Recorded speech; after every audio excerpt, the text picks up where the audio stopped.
우리 다 같이 묵도하심으로 오늘 하나님 앞에 귀한 주일 예배를 드리도록 하죠. 함께 묵도하시겠습니다.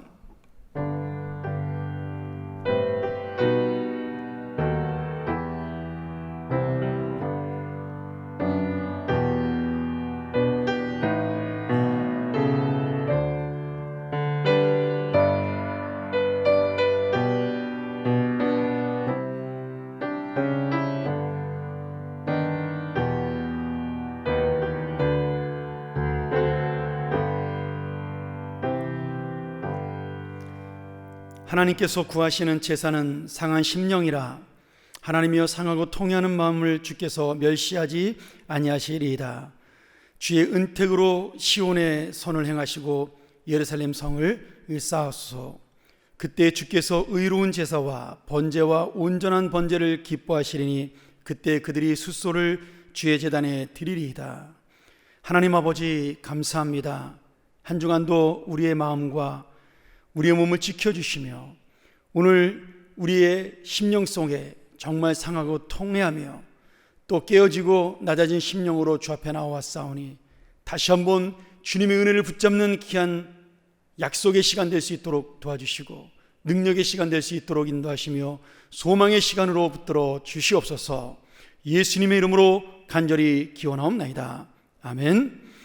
전능하사 천지를 만드신 하나님 아버지를 내가 믿사오며 그 외아들 우리 주 예수 그리스도를 믿사오니 이는 성령으로 잉태하사 동정녀 마리아에게 나시고 본디오 빌라도에게 고난을 받으사 십자가에 못 박혀 죽으시고 장사한 지 3일 만에 죽은 자 가운데서 다시 살아나시며 하늘에 오르사 전능하신 하나님 우편에 앉아 계시다가 저리로서 산자와 죽은 자를 심판하러 오시리라. 성령을 믿사오며 거룩한 공예와 성도가 서로 교통하는 것과 죄를 사하시는 것과 몸이 다시 사는 것과 영원히 사는 것을 믿사옵나이다. 아멘.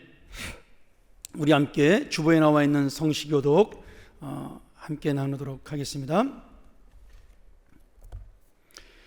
여호와여 내가 주께 부르짖으오니 나의 반석이여 내게 길을 막지 마소서.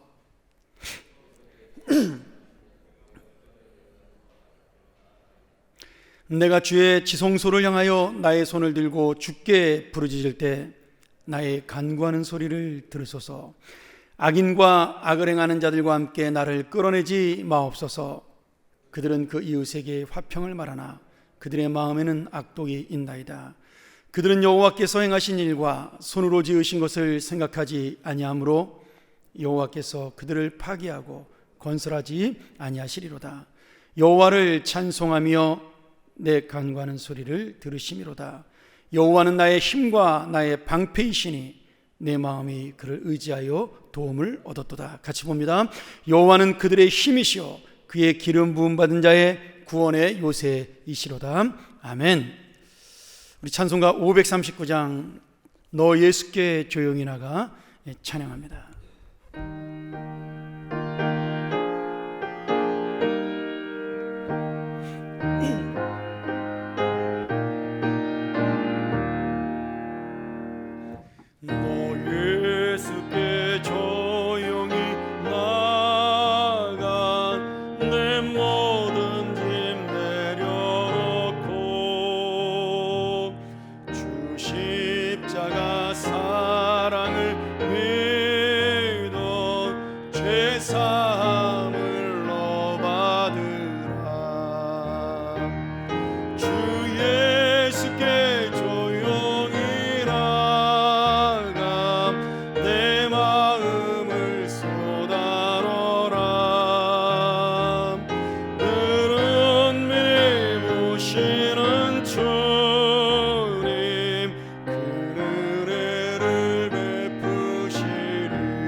생명이 넘치리라.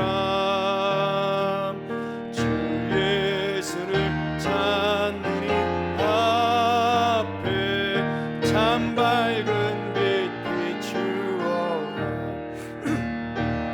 주 예수께 조용히 나가 내 마음을 쏟아놓으라. 너는 은혜 보시는 주님, 그 은혜를 베푸시리. 아멘. 우리 시간 예배를 위해 백승호 장로님께서 기도해 주시겠습니다.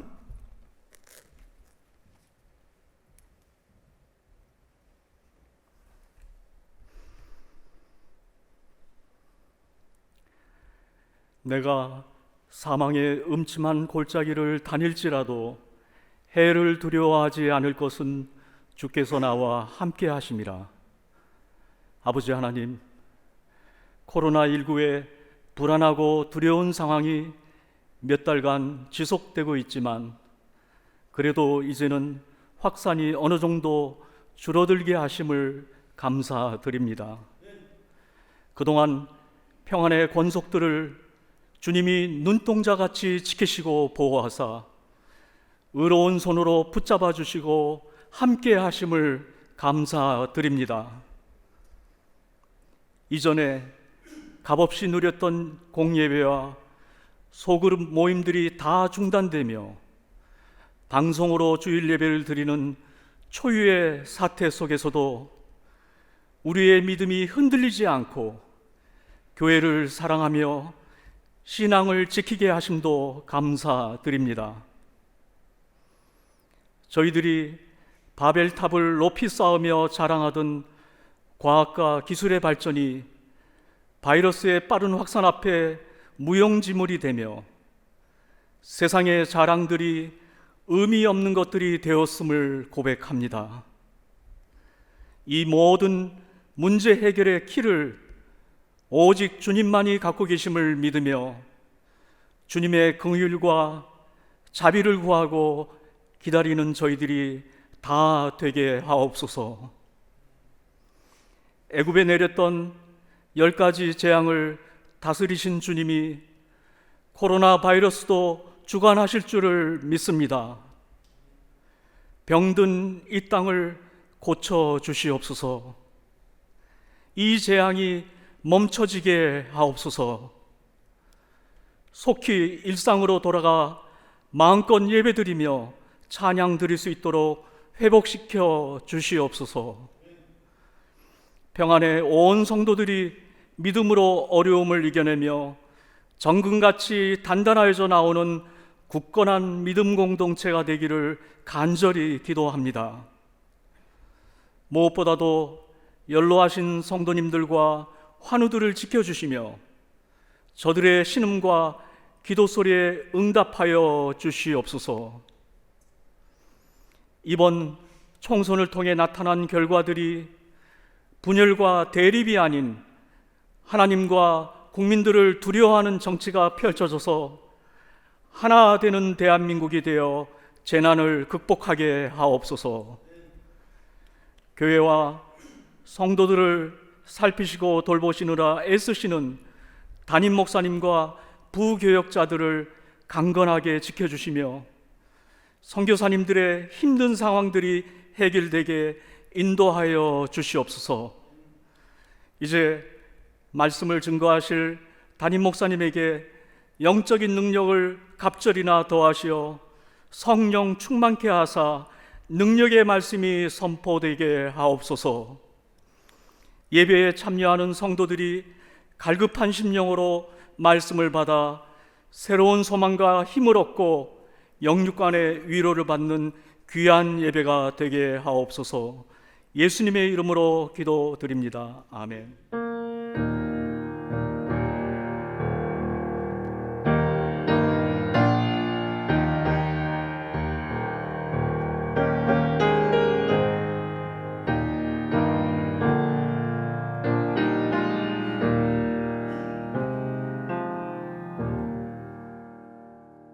오늘 우리에게 주시는 하나님의 귀한 말씀, 신약성경 히브리서 12장 1절과 2절 두 절만 보도록 하겠습니다. 신약성경 366면입니다.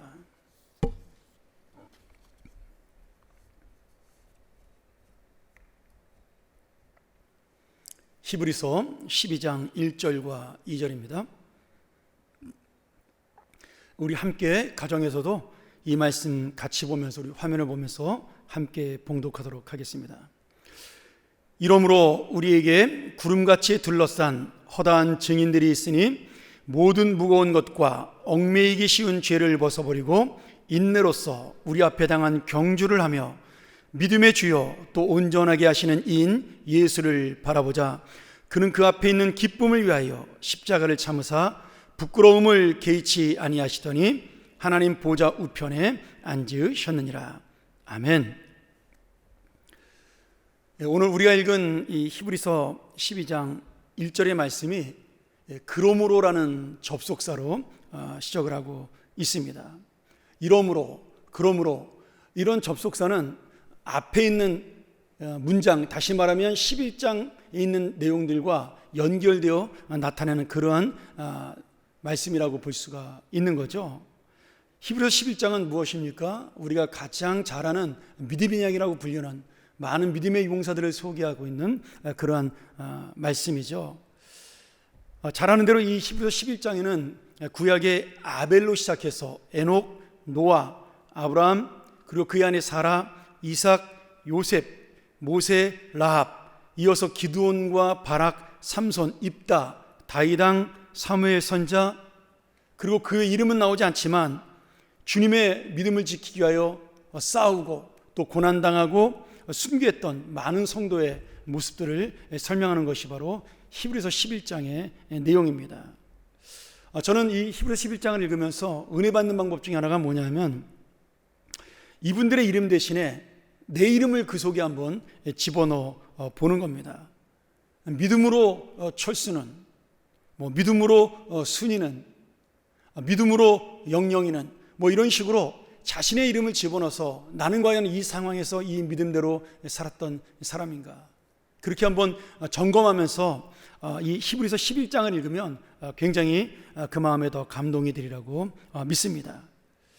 중요한 건 오늘 12장에서 이러한 믿음의 사람들이 야, 한번 나를 봐라, 내가 믿음으로 주님을 바라봤더니 이 어려움을 이기고 이 고통을 이기고 반드시 우리는 승리할 수 있는 영광을 얻었다, 이렇게 우리를 위해서 외치는 증인들이 된 거라는 거죠. 지금 그분들이 증인되어서 우리가 살아가는 현실 속에 있는 어려움 속에서 너도 힘을 내라, 너도 용기를 내, 믿음으로 살아가고 주님만 바라보면 너도 승리할 수 있어, 이렇게 우리들에게 살아있는 증인으로 남아 있다라는 겁니다. 이런 의미로 볼 때 오늘 이 말씀은 믿음으로 사는 것은 어떤 모습인가에 대한 믿음의 본질, 그리고 믿음으로 살아가는 자가 반드시 승리하고 영광을 얻을 수 있다는 그런 놀라운 은혜의 말씀을 우리에게 전해주고 있습니다. 저는 오늘 이 두 가지의 은혜를 가지고 여러분과 함께 귀한 위로를 받기를 소원하는데요. 첫 번째는 믿음의 영웅들이 예수를 바라본 것처럼 우리도 예수님이 주신 소망의 믿음을 바라봐야 한다는 겁니다.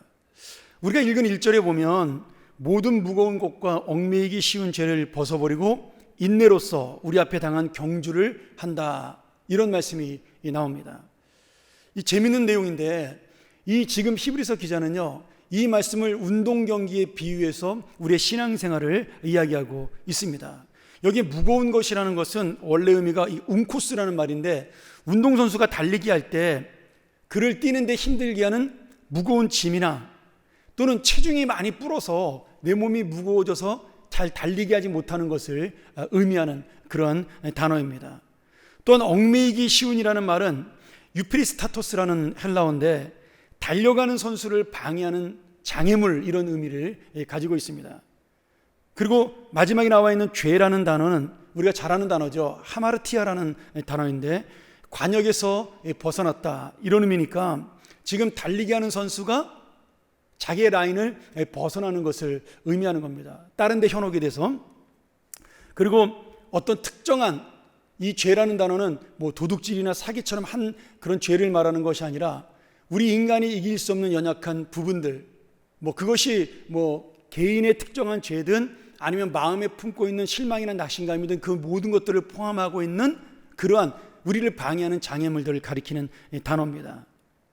그러니까 여기 얽매이기 쉬운 죄나 무거운 죄는요, 내가 신앙생활을 하면서 주님 앞으로 달려갈 때 내 안에 있는 연약함, 죄의 연약함으로 인해 넘어지게 만드는 이 세상의 온갖 장애물과 방해하는 것들을 의미한다고 볼 수가 있는 거죠. 여러분, 우리가 연약한 죄성을 가지고 있기 때문에 우리는 믿음 생활을 할 때 반드시 이런 장애물과 방해하는 것들을 만날 수가 있습니다. 이 장애물이 어떤 사람에게는 외부적 환경에서 오는 고난으로, 그래서 경제적인 어려움이나 육신적인 병의 고통이나 또는 마음의 근심과 걱정일 수도 있겠죠. 또 어떤 사람에게는 자신의 연약한 그런 믿음에서 오는 욕심의 유혹을 이기지 못해서 나를 얽어매는 죄악된 모습으로 나를 방해하는 장애물로 나타난다는 겁니다.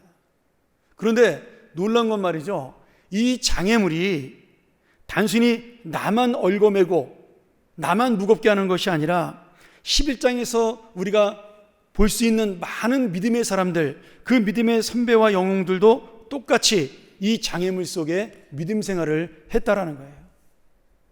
우리가 읽어보면 아시겠지만 히브리서 11장에 나오는 믿음의 그 사람들의 삶, 그 영웅들의 삶은 가장 어렵고 힘들었던 때를 기준으로 해서 설명하고 있습니다. 뭐 아벨 같은 경우는 하나님 앞에 제사가 상달되는 기쁨이 있는 순간을 말한 게 아니라 사랑했던 형에게 돌에 맞아 죽을 때의 장면을 설명하고 있고요. 또 아브라함도 마찬가지죠. 뭐 마지막까지 그 아들을 낳지 못해서 고민하고 애타는 모습에 믿음으로 기다리는 모습, 뭐 이런 것들을 설명하면서 죽음의 위기나 불신앙의 염려와 유혹 또는 불같은 고통 등 그 어려움과 고난이 외부에서 오는 것이든 아니면은 자신의 내부에 있는 욕심과 유혹에서 오는 것이든 그들도 어쨌든 간에 우리처럼 힘들고 어려운 삶을 그런 장애물 속에서 갈등하고 고민하면서 또는 어떤 때는 하나님 앞에 불평하고 원망하면서 그들의 믿음의 삶을 살아왔다라는 겁니다. 그들도 연약하다라는 거죠. 그런데 그들이 마지막까지 그 연약함을 이기고 결국은 주님 앞에 영광의 자리에 서게 되었다라는 겁니다. 그것도 한두 사람이 아니라 구름같이 많은 사람이 그 어렵고 힘든 인생을 영원한 소망으로 바라보고 믿음으로 이겨내고 이제는 현실에 우리도 승리할 수 있다. 너도 승리할 수 있어. 야, 나 같은 사람도 승리했으니까 너도 할 수 있어. 뭐 우리 최소한 아브라함처럼 아내를 2번이나 팔아먹지는 않잖아요. 그러니까 나 같은 놈도 하나님이 믿음의 조상으로 써줬는데 너는 얼마나 훌륭하냐, 얼마나 대단하냐. 그런 실망하지 말고 낙심하지 말고 예수 그리스도 바라봐라. 이렇게 증인으로 우리 앞에 서 있다는 말씀입니다. 제가 이 말씀을 조금 더 하나의 예화를 들어서 쉽게 설명을 하도록 하죠. 제가 미국에 유학을 했을 때 그 버지니아에서 공부를 했는데 그 버지니아의 가장 유명한 관광지가 루레이 동굴이라는, 우리는 보통 뭐 워싱턴 DC를 많이 이야기하지만 이 사실은 여러분들이 동부로 관광을 가게 되면 꼭 이 루레이 동굴과 함께 뭐 그림에 나오나요? 루레이 동굴과 함께 그 무슨 나이아가라 폭포를 꼭 보게 되는 코스가 2박 3일 코스가 있습니다.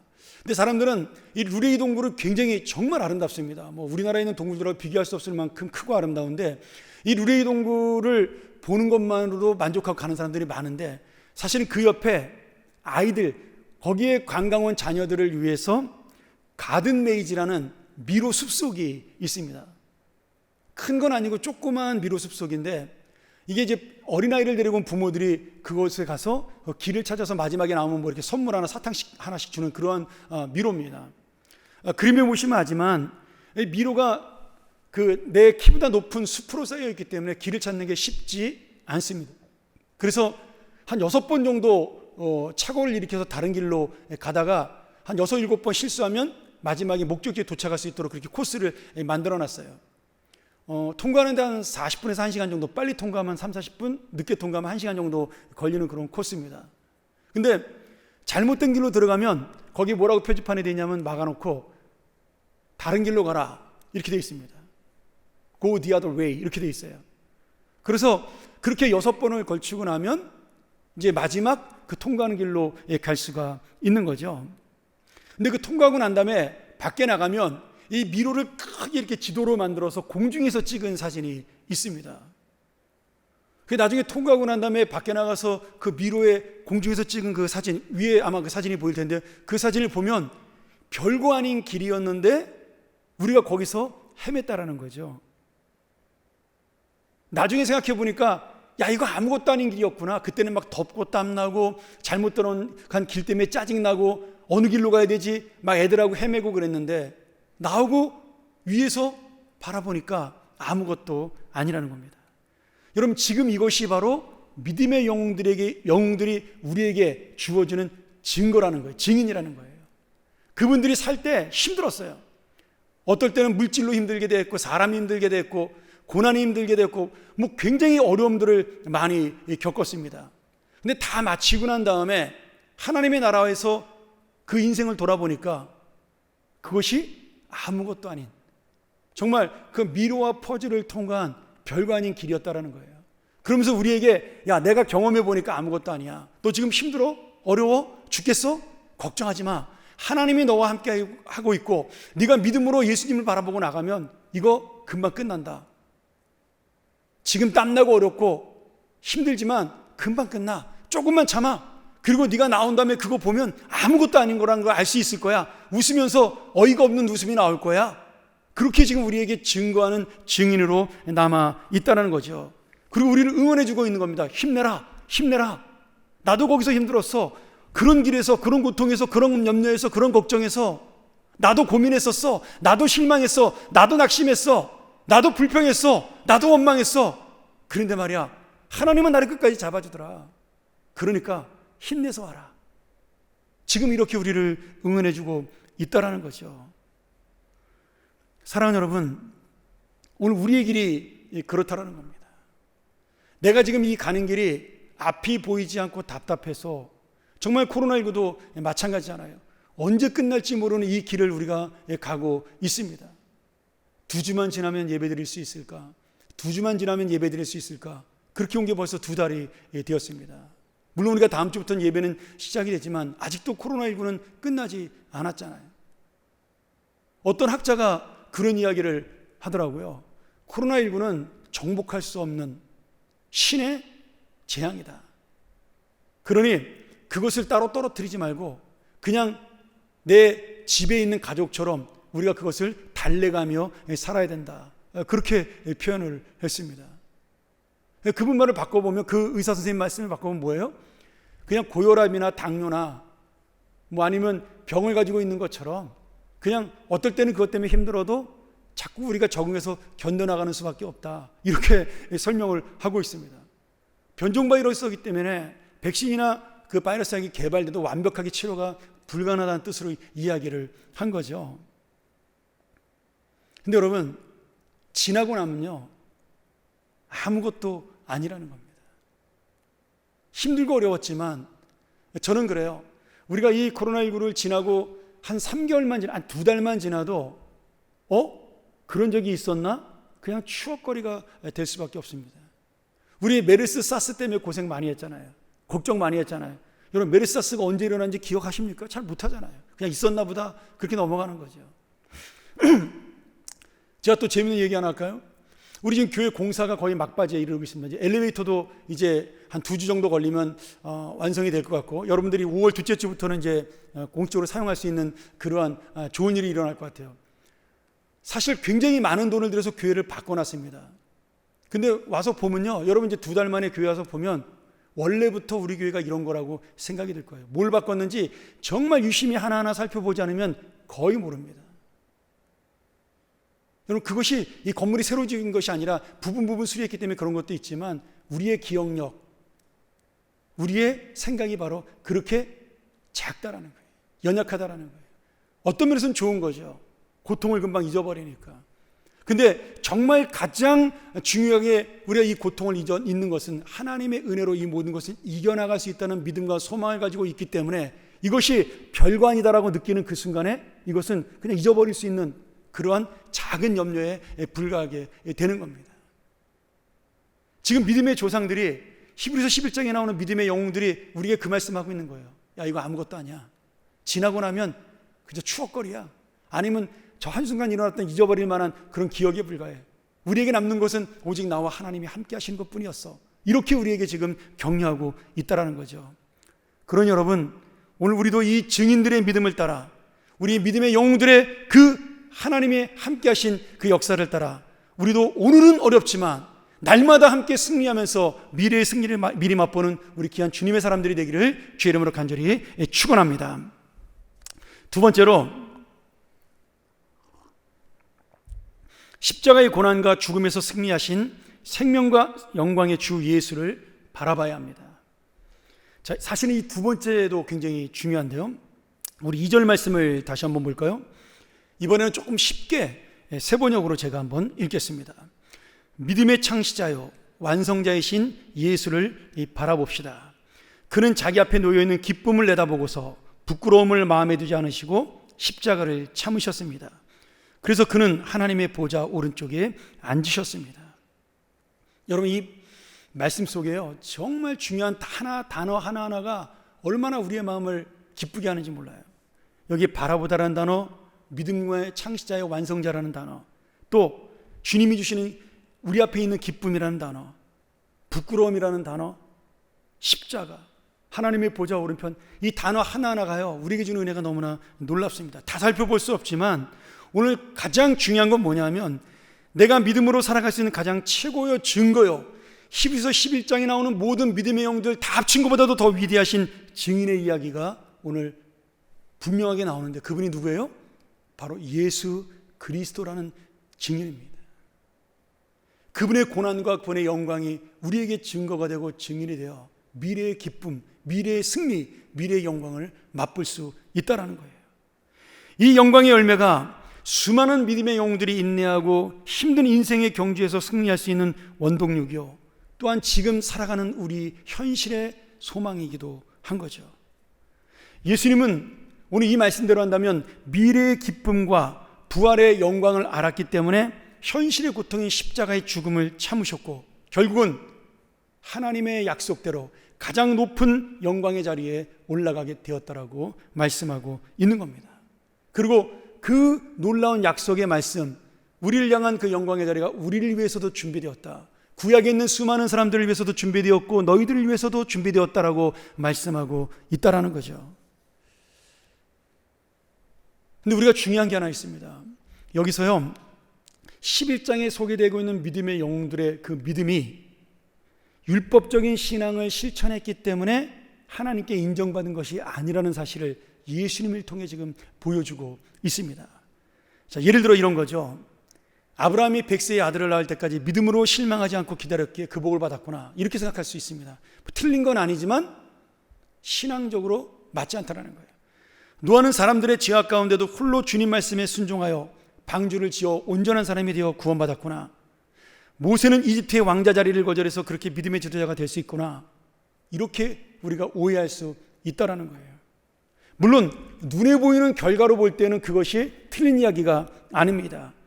그런데 아브라함이나 노아나 모세나 그 외에 등장하는 믿음의 영웅들의 한 사람 한 사람의 모습을 보면 그들이 그때마다 얼마나 연약하고 얼마나 부끄러운 모습으로 주님 앞에 살아갔던지, 그렇게 살기까지 그들이 갖고 있었던, 그리고 그들이 보여줬던 그 믿음의 행동들이라는 것이 얼마나 연약한 것인지를 분명히 성경의 역사를 통해 알 수가 있는 거죠. 어떤 때는 억지로 순종했고요, 어떤 때는 옆길로 새서 하나님의 책망을 받으면서 돌아왔고요, 어떤 때는 죽을까 봐 무서워서 순종하기도 했습니다. 어떤 사람은 원망하고 불평하면서 강제로 따라갔고, 하나님의 말씀을 삼손처럼 자기 입만 믿고 살다가 마지막 판에 돌아온 아슬아슬한 사람도 있습니다. 그런데 오늘 히브리서 기자가 뭐라 그래요? 이런 연약한 사람들을 믿음이 그들을 세웠다고 말씀합니다. 마치 믿음을 살아있는 생물처럼, 인격체처럼 설명하면서 믿음이 그들을 그런 믿음의 사람들로 이루겠다라고 그렇게 말씀하고 있어요. 여러분, 우리가 이 은혜를 놓치면 안 됩니다. 믿음의 창시자가 누구예요? 믿음의 완성자가 누구예요? 예수 그리스도입니다. 결국 이 사람들은 믿음의 사람들을 인정받는 것이 그들의 능력이 아니라 하나님의 은혜고, 또 이 땅을 떠난 다음에 믿음의 완성자요 믿음의 창시하신 예수님을 만난 다음에 그들이 깨달았다라는 거예요. 아, 주님 때문에, 예수 그리스도 때문에 내가 이 자리에 서게 되었구나. 나는 그 자리에서 넘어질 수밖에 없는 존재였구나. 나는 그 자리에서 죽을 수밖에 없는 존재였구나. 그렇게 생각을 깨닫게 되었다는 거죠. 여러분, 우리가 지금 노력한다고 해서, 내가 결단한다고 해가지고 이루어지는 일이 아니라는 거예요. 이 고난을 이겨나가는 믿음이, 또 내가 원망과 불평과 낙심 가운데 있지 아니하고 예수 그리스도를 붙드는 일이 우리의 힘으로 되는 것이 아니라는 것을 보여주고 있는 겁니다. 여러분, 제가 이 사실을 깨닫고 난 다음에 이 말씀을 읽다가 하나 크게 깨달은 은혜가 있습니다. 1절에 보면 우리에게 믿음의 경주를 하라고 말씀하고 있어요. 모든 무거운 것과 얽매이기 쉬운 죄를 벗어버리고 주님을 바라보라. 그러면서 우리에게 믿음의 경주를 달려가라고 말씀합니다. 그런데 12장 2절에는 예수를 바라보라라고 말씀합니다. 만약에 1절에 경주로 얘기했다면 2절에는 어떻게 얘기해야 돼요? 달려가라고 얘기해야 됩니다. 예수 이렇게 달려가라. 근데 예수를 바라보자 이렇게 말씀하고 있는 거죠. 왜 그렇습니까? 우리가 이 믿음의 영웅들이 자신들의 능력으로 구원받은 것이 아니요 또 영광을 얻은 것이 아니라는 사실을 깨닫고 있다면 1절에 모든 무거운 것과 얽매이기 쉬운 죄를 벗어던질 힘과 능력이 우리도 없다라는 거예요. 11장의 영웅들도 없는 것은 당연한 거죠. 그래서 그들은 몰랐지만 나중에 바라보니까 자신들이 믿음으로 살아왔던 그 길, 하나님이 이끌었던 그 길이 결국은 예수 그리스도가 바라보게 만든 길이었다라는 거예요. 그래서 예수님이 믿음의 완성자인 겁니다. 우리들의 힘으로는 완성할 수 없는데, 우리들의 능력으로는 불평하고 원망하다가 쓰러질 수밖에 없는데, 우리들은 낙심하고 절망해서 죽을 수밖에 없는데, 예수 그리스도가 우리를 이끌어 오셨다는 것을 말씀하고 있는 겁니다. 자, 우리가 이 말씀을 이해하기 위해서 구약의 불뱀과 놋배 사건을 제가 좀 설명을 드리도록 하겠습니다.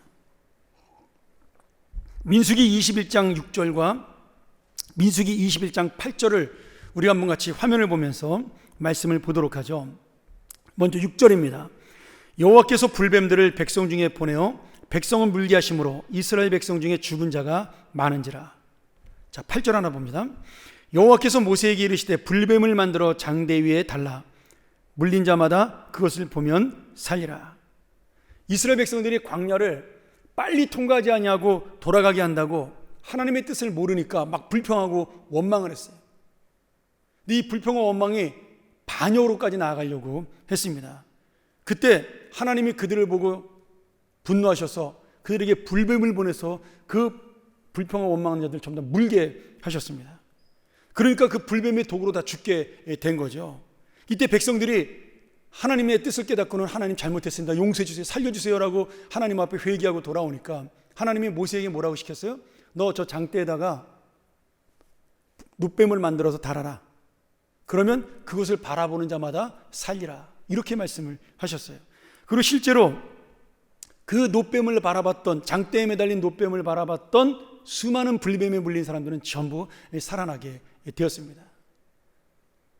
모세는 몰랐지만 그 나무장대에 매달린 불뱀이 무엇입니까? 놋으로 만든 불뱀이 바로 십자가의 나무에 달리신 예수 그리스도를 상징하는 그것이었어요.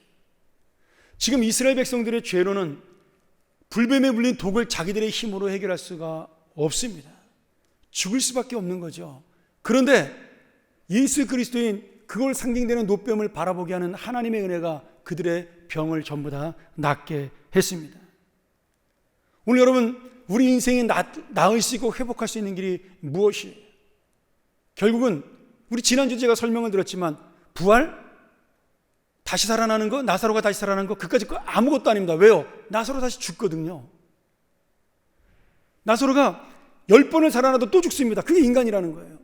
바이러스 이거 물러나도요, 내년에는 어떤 바이러스가 올지 모릅니다. 점점 세지잖아요. 점점 강한 게 오잖아요. 우리 인간의 인생이라는 게 그런 거죠.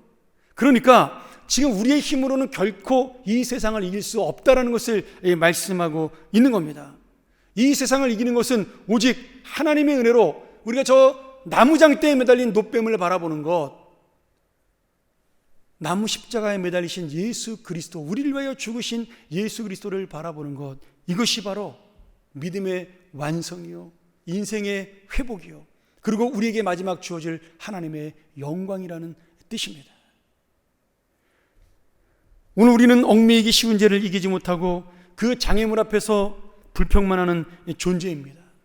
틈만 나면 내 욕심을 채우는 존재이고 하나님의 뜻보다는 내 생각이 앞서고 내가 드러나기를 원하고 내가 영광받기를 원하고 내가 나타나기를 원하고 그저 나 중심으로 살아갈 수밖에 없는 그러한 이기적이고 죄 많은 사람에 불과합니다. 그러니 우리의 힘으로는 절대 믿음의 영광을 이룰 수 없고 오직 예수 그리스도를 바라볼 때에만 그 은혜를 가지고 영광에 들어가는 것, 이것이 바로 믿음의 완성이라는 거죠. 그래서 이 바라보다라는 헬라어가요, 아포라고는 말인데 단순히 바라보는 게 아니라 깊이 생각하고 보는 겁니다. 그 은혜가 주님 앞에 있음을 깊이 깨닫고 보는 거예요. 더 놀라운 건 구약의 영웅들은 이 의미를 모르고 사는 겁니다. 그냥 하나님의 은혜로 살았는데 나중에 죽고 나서 보니까 그게 예수 그리스도의 은혜로 완성되었다는 것을 깨닫게 된 것이죠. 우리 세 번역 한 번만 더 보겠습니다. 히브리서 11장 39절과 40절인데요. 한번 우리가 같이 한번 화면을 보면서 읽을까요? 이 모든 사람들은 믿음으로 말미암아 좋은 증언 또는 인정을 받았지만 약속된 것을 받지는 못하였습니다. 40절, 하나님께서 우리를 위하여 더 좋은 계획을 미리 세워두셨기 때문에 그들은 우리가 없이는 완성에 이르지 못할 것입니다. 여러분, 여기 그들이 약속된 것 그리고 더 좋은 계획, 이것이 무엇일까요? 그들은 이것을 받지 못했다 그랬어요. 그리고 더 알지 못한다 그랬어요. 이게 바로 그들은 살아생전에 볼 수 없었던 예수 그리스도라는 거예요. 바로 예수 그리스도의 구원, 그 십자가를 통한 은혜의 회복, 그리고 끝없이 우리와 함께하는 하나님의 사랑, 오늘 넘어져도 다시 일으켜주시는 주님의 은혜, 사망에서 우겨싸움을 당하고 답답한 일을 당하여도 하늘을 바라볼 때 나를 비춰주시는 그 영광, 오늘 아무리 코로나19가 지나가고 또 우리를 덮쳐올 수많은 악한 세력과 그리고 이 세상에 어려움이 있다 할지라도 끝까지 우리를 붙잡고 놓지 않으시는 그 예수 그리스도의 은혜가 바로 우리에게 있다라는 거예요. 그것을 믿음의 영웅들이 하늘나라에 가서 깨달은 거가 맞습니다. 그들은 그래서 우리보다 못한 존재라고 오늘 주님께서 말씀하고 계신 거예요. 여러분, 세례 요한도 마찬가지예요. 여자가 낳은 자 중에 가장 큰 자라고 말씀했는데 예수님이 뭐라고 말씀하셨죠? 우리가 세례 요한보다 못한 자가 없다. 우리는 다 세례 요한보다 위대한 자라고 말씀합니다. 왜요? 세례 요한은요, 예수님의 죽음과 부활을 보지 못하고 죽었어요. 구약 사람의 마지막이라고 우리가 상징적으로 해석을 합니다. 그래서 주님이 우리가 세례 요한보다 더 위대하다고 말씀하는 거예요. 우리는 예수님의 죽음과 부활을 확실하게 믿고 보고 있잖아요. 이것이 바로 아까 말씀드린 미로의 인생, 퍼즐의 인생이 주는 그 완성의 의미입니다. 우리는 멋 모르고 막 그 미로 속에서 달려나왔어요. 어떻게든지 통로만 찾으려고 막 달려왔는데 끝나고 나서 하늘에서 그 미로, 내가 살아왔던 인생의 미로를 바라보니까 한 걸음 한 걸음이 다 예수님이 인도하신 길이었다는 거예요. 그때는 몰랐는데. 이것이 여러분 우리에게 주는 인생 미로, 퍼즐의 역사입니다. 오늘 우리는 구약 사람들보다 이미 예수 그리스도를 알고 그 구원의 계획을 다 받은 사람이에요. 그래서 구약의 그 믿음의 영웅들보다 더 큰 은혜와 영광을 받고 지금 살아가고 있으니 너희는 우리보다 나으니 힘을 내어라, 용기를 내어라, 그리고 주님의 영광에 함께 같이 가자. 이 증인들이 하늘나라에서 우리에게 지금 격려하고 있는 겁니다. 그리고 예수 그리스도가 직접 우리의 손을 붙잡고 같이 걸어가지고 있는 거예요. 그래서 로마서 8장 18절에 뭐라고 말씀하세요? 생각건대 현재의 고난은 장차 우리에게 나타날 영광과 좋게 비교할 수 없도다. 이 고백이 나올 수 있는 겁니다. 여러분, 힘들고 어려운 인생이 없기 때문에 내가 기뻐하는 것이 아닙니다. 내 죄 때문에 어떨 때는 고난을 받을 수도 있고요, 어떨 때는 하나님이 나를 단련시키기 위해서 어려움을 줄 때도 있습니다. 또 우리를 깨닫게 하기 위해서 이 나라에 준 코로나19처럼, 이 세계에 준 이 코로나19처럼 우리 인생이 얼마나 연약한 존재를 깨닫게 하기 위해서, 하나님의 이 우주의 통치라는 걸 보여주기 위해서 이런 재앙을 주실 때도 있어요. 그런데 그 모든 것들을 바라보는 우리의 믿음 속에는 어떤 고백이 있어요? 현재의 고난은 장차 우리에게 나타날 영광과 좋게 비교할 수 없도다라고 고백하는 믿음이 우리에게 있다라는 거예요.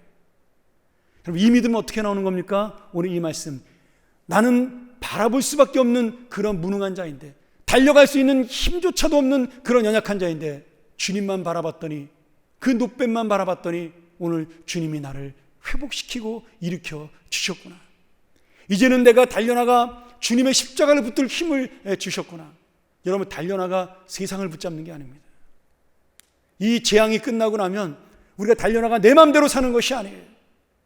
이제 내 없어진 두 다리에 새로운 다리를 주었고, 새로운 힘을 주었고, 새로운 능력을 주었으니 그 힘을 가지고 이제는 다시 그 십자가를 진짜 내 손으로 붙들고 그 십자가를 내가 들고 다녀야 한다는 겁니다.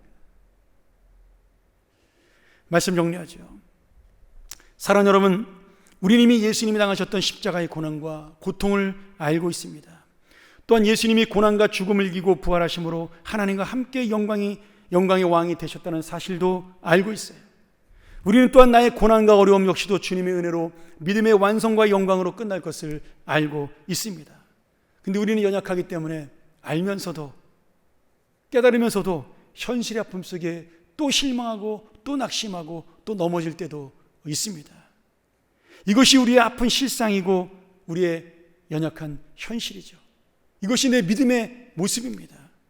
그러나 주님은 그럼에도 불구하고 오늘도 나를 바라보라고 말씀하십니다. 어떤 때는 힘이 없고 능력이 없어 아무것도 할 수 없을 때, 너무나 지쳐 쓰러져 내가 내 손을 들 능력조차 없을 때, 주님은 내 손을 붙잡으며 그저 눈을 들어 믿음의 주여 온전케 하는 나를 바라보라고 말씀합니다. 그리고 너는 지금 손을 들 힘조차 없지만 내가 너의 손을 잡아주니 나와 함께, 내가 업어주니 나와 함께 승리와 영광의 자리에 함께 가자라고 말씀해 주고 있습니다. 여러분, 우리는 오늘 이 위기를 겪고 어려움을 겪고 이겨나가도 또 넘어질 때가 올 것입니다. 또 어려울 때가 있을 것이에요. 오늘은 찡그려도 내일은 웃을 것이나 그 내일의 웃음 뒤에 그 다음에 또 우리의 아픔과 고난이 올 것입니다. 그럼에도 우리가 실망하고 낙심하지 않는 이유는요, 이 바라볼 수 있는 주님, 그리고 내 손을 잡아주시는 그 주님, 그 주님이 지금 우리와 함께 있고 영원히 우리의 손을 붙잡고 함께 걸어가 주시기 때문입니다. 사랑하는 여러분, 오늘 이 주님을 붙들고, 아니 붙들 힘조차 없다면 이 주님만 그저 바라보면서 주여 나를 불쌍히 여기소서, 주여 나를 긍휼히 여기소서, 주여 나를 도와주소서, 이 한마디로 결국은 승리와 영광의 자리로 끝없이 나아가는, 영원히 나아가는 오늘 우리의 주님의 자녀들, 영광의 사람들이 되기를 주의 이름으로 간절히 축원합니다. 우리가 참 한번 이 시간 이 말씀 의지하면서 함께 우리 가정에서 우리 가족들의 손을 잡고 함께 기도했으면 좋겠습니다. 하나님, 우리에게 이 놀라운 은혜와 세임 주신 것 감사합니다. 나는 죄밖에 행한 것이 없지만, 연약함으로 넘어진 것밖에 없지만, 오늘도 주님은 물 가지고 나를 씻어주시고 불 가운데 나를 세우셔서 하나님의 은혜로 이끄심을 믿습니다. 오늘 사랑하는 우리의 가족, 내가 손을 잡은 이 가족이, 내가 안고 있는 내 아내와 내 자녀가 바로 이러한 믿음의 사람들로 서게 하여 주시옵소서. 오늘 우리가 이 어려움을 이기고 또 힘든 일을 겪을 것을 압니다. 날마다 우리의 삶 속에는 이런 고난들이 있을 것을 압니다. 그러나 그때마다 더 큰 힘과 능력으로 우리를 붙들으시는 예수 그리스도의 그 은혜를 믿습니다.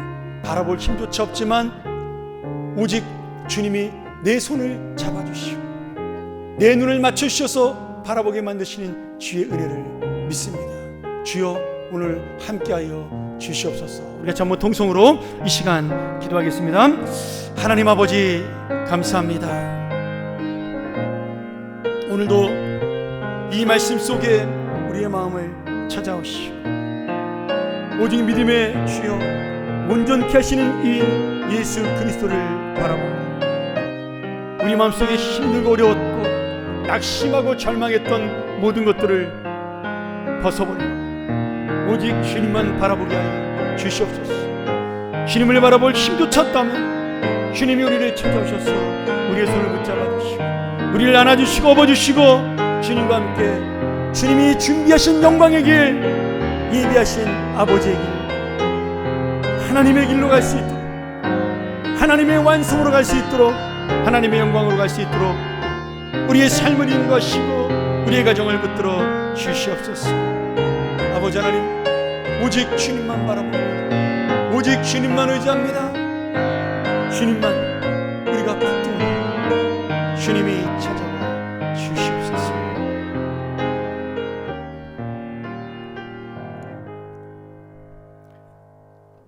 하나님 아버지 감사합니다. 우리는 오늘도 넘어지고 또 내일도 넘어질 인생에 불과하나 오늘 이 말씀을 통하여 그래도 우리의 손을 붙잡아 주시고 우리와 함께 하시는 주님을 바라보게 하시니 감사합니다. 구약의 그 위대했던 사람들보다 더 큰 은혜를 우리에게 주셨사오니 아버지 하나님, 오늘의 이 어려움과 고난을 이기고 내가 다시 올 주님의 영광을 바라볼 수 있는, 영원한 소망을 바라볼 수 있는 은혜의 수여자로, 그리고 하나님의 사람으로, 하나님이 함께 하시는 그 놀라운 믿음의 자녀로 살아갈 수 있도록 인도하여 주시옵소서. 이 땅과 이 세상에 만나는 이 어려움들, 주님의 뜻이 있음을 우리가 마음에 깨닫게 하시고 이 모든 것들을 통하여 합력하여 선을 이루며 장차의 영광, 현재의 고난이 이 장차의 영광을 이길 수 없다는 사실을 다시 한번 우리 마음속에 굳건하게 심어 주시옵소서. 오늘도 우리가 주님 앞에 거룩한 예물을 드립니다. 아버지 하나님, 이 예물 속에 함께 하셔서 이들의 어려움과 이들의 경제적인 상황과 모든 것들을 살펴주시고 세밀하게 인도하셔서 이기고 승리하는 삶이 되게 도와주시며 형통하며 부족함이 없는 인생으로 이끌어 주시옵소서. 아버지 하나님, 우리 교회 역시 이 예물을 통하여 힘들지 아니하고 하나님의 일을 이룰 수 있는 교회로 나갈 수 있도록 역사하여 주시옵소서. 우리가 다음 주에 시작될 이제 정말 이 본당의 예배를 준비하며 기도합니다. 함께 하시고 주님, 그동안 소망했던 예배의 자리, 그렇게 그리워했던 이 공동체의 형제와 자매들 다시 만나는 기쁨을 위하여 우리가 준비하며 기도할 수 있는 하나님의 사람들이 될 수 있도록 또한 축복하여 주시고, 주여, 우리 사랑하는 선교사님들과 모든 어려움을 당하는 우리 외국에 있는 형제와 자매들도 이 하나님의 은혜를 깨닫는 놀라운 은혜가 있게 도와 주시옵소서.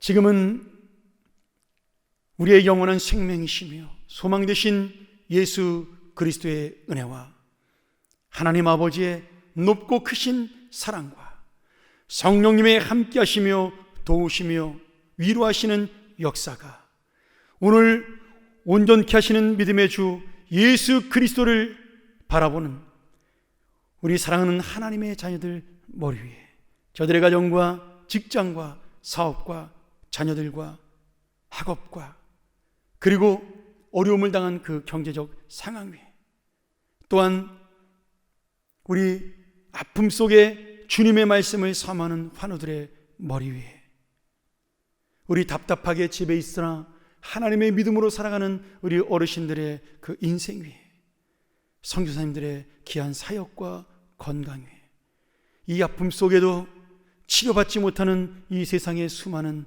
영혼들을 위해, 특별히 우리와 한민족이나 아직도 주님을 모르고 그 사랑을 깨닫지 못하는 북녘동포들 머리 위에, 또한 이 어려움 속에 위로를 주는 우리 사랑하는 평안 교회 위에 지금부터 영원토록 함께 있을지어다. 아멘.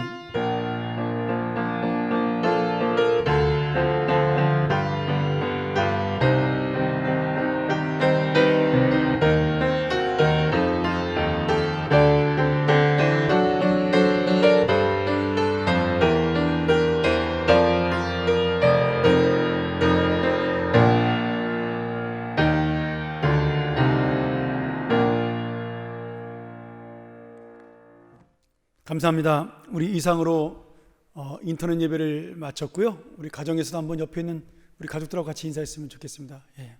은혜 받았습니다. 한번 같이 한번 인사할까요? 예. 감사합니다. 이 예배 때 아멘이 없으니까 참 힘드네요. 설교할 때 빨리 여러분 만나서 아멘 소리 힘차게 들었으면 좋겠습니다. 우리 주일 1, 2, 3부 예배 우리 지난번 예고한 대로 다음 주일서부터 본당 예배로 진행이 됩니다. 그러나 아직 우리가 사회적 거리두기의 기간이 끝나지 않았기 때문에 여러 가지로 좀 조심스러운 면이 있어서 영아부, 유치부, 어린이부, 그리고 너무나 죄송한데 우리 70세 이상 되신 어르신들 교회에서 별도 공지가 있을 때까지 인터넷 예배로 대체합니다. 죄송합니다. 우리 어르신들 예배 많이 사모하는 거 제가 알고 있는데 조금만 더 참아주시고 그렇게 견뎌주시면 우리가 곧 다시 만날 날을 말씀을 드리겠습니다. 그리고 예배에 참여하지 못하는 우리 영아부, 유치부, 어린이부 어르신들을 위해서 또 우리 환우들을 위해서 지금 드리는 인터넷 예배를 똑같이 우리 그 시간에 매주일 교회에서 제공하도록 하겠습니다. 이 일을 위해서 우리 토요일마다 저와 또 우리 방송실에 수고하는 우리 윤전한 집사님, 또 반주하러 오는 우리 주윤경 집사님, 그리고 기도하러 오시는 장로님들이 수고해 주실 것입니다. 또 그때 토요일마다 함께 준비하는 교육자들이 있습니다. 우리 토요일도 2배의 수고를 아끼지 않는 우리 교우들과 교육자들을 위해서 기도를 부탁드리겠습니다. 그리고 예배당 입실 전에 이 사회적 거리두기에 따른 조치로 우리가 체온을 측정하고 본인이 출석 명부에 이름을 기재하고 또 손세정 등 방역 조치를 그렇게 할 예정입니다. 잘 따라 주셔서 여러분 오셔서 잘 말씀에 순종해 주시길 부탁을 드리고요. 또 기침이나 발열 증상이 있는 분들은 회복될 때까지는 교회 출석하시면 안 됩니다. 부탁을 드리겠습니다. 해외에서 오신 분들은 반드시 2주나 3주 이상의 자가격리 후에 예배 출석을 부탁을 드리겠습니다. 또 하나의 중요한 광고인데요. 우리가 이 사회적 거리두기 때문에 좌석 배치를 본당을 150석 정도로 한정을 했습니다.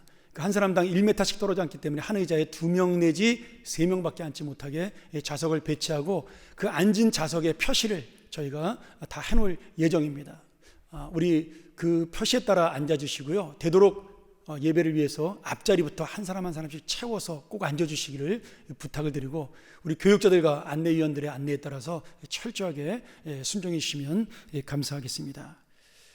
그리고 성경 찬송은 우리 교회에서 제공하지 않습니다. 되도록 개인이 지참하셔서 위생적으로 문제가 없도록 꼭 부탁을 드리고요. 본당에 비치되어 있는 모든 우리 공용 성경 찬송은 다음 주부터는 볼 수 없도록 저희가 치워놓도록 그렇게 하겠습니다. 영아부, 유치부, 어린이부 다시 한번 부탁을 드리는데 부산에서 영상으로 제작해서 공유하고 가정에서 예배 드릴 수 있도록 제공할 예정입니다. 서운하지만 우리 아이들과 함께 계속해서 예배를 부탁을 드리고 또 주보에 나와 있는 이 평안교회 기도 제목 놓치지 마시고 매일같이 함께 우리 카톡으로 가는 기도 제목과 함께 기도를 해주시면 감사하겠습니다. 예배를 참석하지 못하는 분들과 우리 환우들을 위해서 기도를 부탁드립니다. 또한 경조사나 입원 등 특별한 사항이 있는 경우에는 목자나 교구 교육자에게 꼭 연락 주시기를 부탁드리고요.